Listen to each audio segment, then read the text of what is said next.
আসসালামু আলাইকুম এভরিওয়ান। শুভ সকাল। যদিও এখন সকাল নেই, অনেক লেট হয়ে গিয়েছে। অ্যাকচুয়ালি রাতে ঘুমটা ভালো হয়নি, সেই জন্য অনেক লেটে ঘুম থেকে উঠেছি। ব্রেকফাস্টও অনেক লেটে করেছি, তাই ভিডিও শ্যুট করা, ভিডিও এডিটিং করাও অনেক লেট হয়ে গিয়েছে। তার জন্য আন্তরিকভাবে দুঃখিত।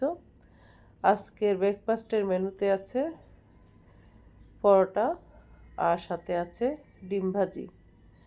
তো বন্ধুরা, তোমরা কে কী দিয়ে ব্রেকফাস্ট করলে জানাবে। পরোটার সাথে গরুর কালো ভুনা হলে খুব মজা হতো। অ্যাকচুয়ালি জীবন যখন যেমন, আসলে জীবনটা জানি কেমন। সবসময় সব কিছু খেতে চাইলেও সব কিছু হাতের নাগালে থাকে না, তাই আর কি করা, দুধের স্বাদ ঘুলে মেটানো।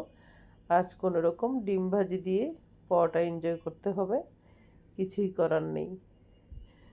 তো সবাই অনেক ভালো থেকো, ভালোবাসা ও বিরাম। আল্লাহ হাফেজ।